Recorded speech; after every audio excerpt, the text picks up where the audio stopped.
Bismillah, walhamdulillah, wassalatu wassalamu ala rasulillah Muhammad ibni Abdillah wa ala alihi wa sahbihi wa mawalah, amma ba'd. Rabbi sahli sadri wa yasirli amri wahlul 'uqdatam min lisani yafqahu qawli. Saya buka presentasi ini dengan mengucapkan assalamualaikum warahmatullahi wabarakatuh.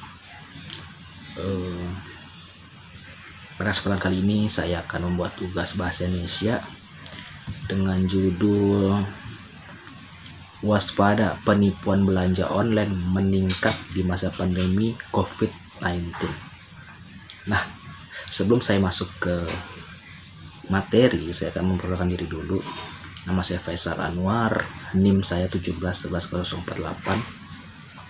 Untuk itu kita langsung saja masuk ke materinya. Oke, materi pertama adalah dampak pandemi COVID-19. Jadi, pandemi COVID-19 ini telah berubah banyak dimensi kehidupan, mulai dari ekonomi, pendidikan, pariwisata, bahkan politik seperti pemilihan kepala daerah juga sedikit terganggu. Nah, sadar atau tidak, kebiasaan yang mungkin dulu dianggap aneh sekarang mulai jadi kebiasaan, seperti memakai masker dan saling menjaga jarak, ya kan, antar individu di ruang terbuka gitu ya. Hal-hal yang nggak pernah kita lakukan sebelumnya di pandemi COVID-19 ini, mau tidak suka kita harus beradaptasi dengan kebiasaan-kebiasaan tersebut. Oke, kita lanjut ke materi selanjutnya. Kebiasaan masyarakat Indonesia meningkat dari sebelumnya. Maksudnya seperti apa? Jadi gini, zaman itu sudah berubah, ya kan. Orang-orang tidak perlu lagi repot-repot belanja barang atau kebutuhan sehari-hari dengan pergi ke pasar atau pergi ke mall, ya kan. Mereka cukup buka handphone, buka aplikasi toko online, ya kan, pilih barang, bayar, dan tunggu barang datang. Bahkan sekedar untuk makan saja kita tinggal pesan, ya kan, menggunakan gadget, dan semua tersedia berbagai pilihan menu dan berbagai pilihan makanan ada di gadget kita masing-masing. Sebelum pandemi COVID-19, transaksi khususnya belanja online sudah menjadi kebutuhan dasar karena orang-orang sekarang ini serba cepat dan simpel. Itulah kebiasaan yang meningkat, walaupun sebelumnya masyarakat Indonesia maupun dunia sudah melakukan belanja online, ya kan, tinggal pesan lewat handphone, tidak perlu keluar rumah. Tapi sekarang kebiasaan itu meningkat dari sebelumnya gitu. Oke, kita lanjut ke selanjutnya. Belanja online. Keberadaan internet telah mengubah berbagai aktivitas masyarakat, ya kan, tidak terkecuali dalam transaksi jual beli, ya kan. Ada survei dari global yang dilakukan oleh Nielsen Online pada tahun 2009, telah lebih dari 85% gitu kan, populasi online dunia telah menggunakan internet untuk pembelian, ya kan. Jadi 85% penduduk dunia itu sudah menggunakan gadget, ya, untuk menjadi sarana, ya kan, shopping, ya kan, belanja baju, memesan makanan, ya kan. Itu hal-hal yang sudah terjadi, gitu kan. Dan 80% penduduk penduduk dunia sudah menggunakan itu. Nah, meskipun belanja online memberikan banyak kemudahan bagi konsumen, juga terdapat kelemahan dan resiko-resikonya, ya kan. Seperti tidak bisa melihat barang secara langsung. Kita tidak bisa, contohnya nih, ketika saya pribadi belanja baju online, saya tidak bisa merasakan bagaimana bahannya. Saya hanya bisa melihat gambarnya saja, ya. Terkadang itu juga belum tentu sesuai, ya kan, apa yang digambarkan yang kita terima gitu. Nah, hal itulah yang menyebabkan jual beli online sangat rentan dengan penipuan, gitu loh. Banyak hal-hal yang tidak bisa terjadi ketika kita belanja offline atau kita langsung ke toko tersebut, ya kan, dengan belanja online gitu.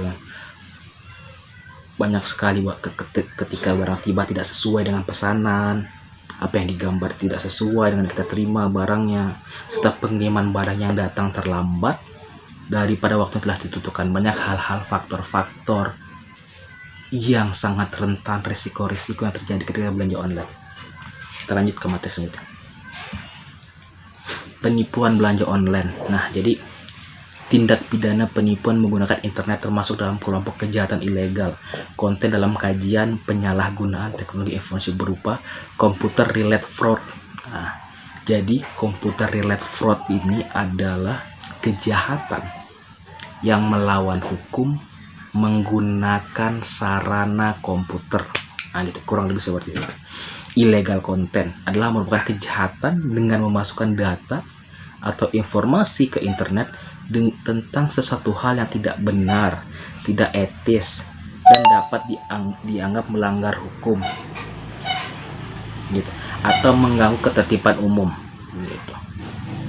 Computer related fraud ini diartikan sebagai kecurangan atau merupakan penipuan yang dibuat untuk mendapatkan keuntungan pribadi atau merugikan orang banyak. Itulah tujuan computer related fraud. Seringkali terjadi penyebaran berita bohong seperti hoax yang terjadi belakangan ini marak sekali. Penyesatan melalui internet yang sering kita dapati dalam proses transaksi online, belanja online, di mana atas tindakan perbuatan ini seringkali pihak pembeli dirugikan atas perbuatan penjual yang tidak bertanggung jawab, ya kan, dalam melaksanakan kewajiban sebagai penjual. Banyak hal itu terjadi, kita sudah tahu lah. Ketika kita belanja online, banyak hal yang sudah terjadi.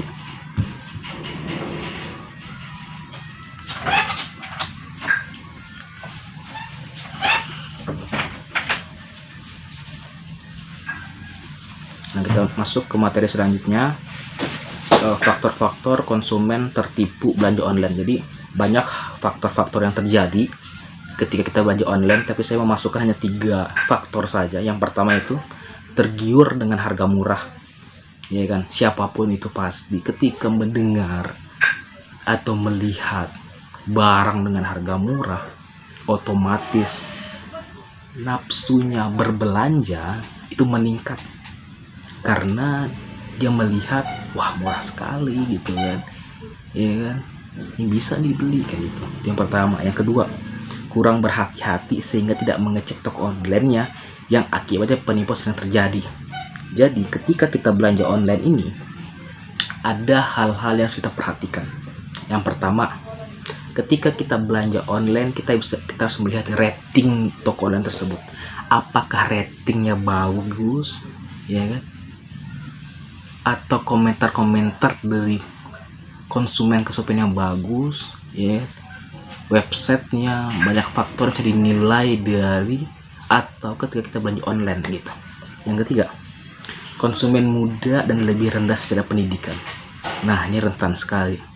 Ketidaktahuan seseorang membuat orang itu gegabah, ya kan, dalam memutuskan sesuatu. Contohnya, balik lagi ke poin ke-1, ya kan, tergiur dengan harga yang murah, tidak membaca situasi, tidak melihat, kurangnya berhati-hati, maka terjadilah atau terkenalah konsumen tertipu oleh belanja online begitu.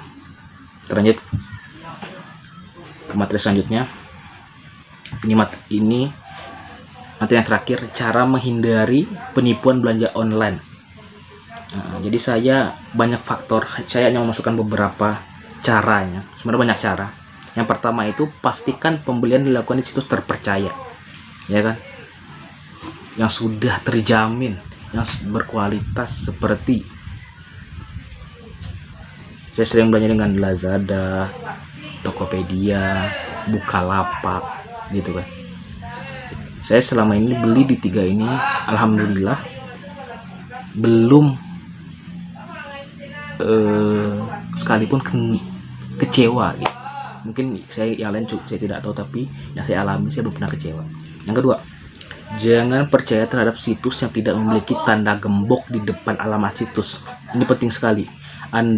Anda atau kita semua harus pastikan bahwa situs yang kita kunjungi memiliki tanda gembok di depan alamat situs, terutama ketika dalam tahap pembayaran. Nih harus diperhatikan. Yang ketiga, selalu gunakan pengiriman terpercaya. Yang keempat, jasa pengiriman yang terpercaya akan memberikan tracking number untuk memudahkan melacak keberadaan barang yang dikirim. Ini akan mencegah adanya kehilangan barang. Nah, selanjutnya, jangan beli jika terlalu bagus dan murah. Nah, ini poinnya. Kita harus waspada nih, kita harus kritis di sini. Ketika ada barang yang bagus, murah, ya kan, kita harus lebih berhati-hati, harus lebih teliti. Poin yang terakhir, kita tuh patut curiga dengan situs berbanderol harga murah. Ini menjadi cara penipu untuk menarik perhatian kita semua, kan gitu. Anda atau kita semua harus pastikan harga tersebut adalah harga yang cukup wajar dengan mencari harga pasaran dari produk tersebut. Seperti itu. Mungkin itu saja yang bisa saya presentasikan. Billahi taufiq wal hidayah. Assalamualaikum warahmatullahi wabarakatuh.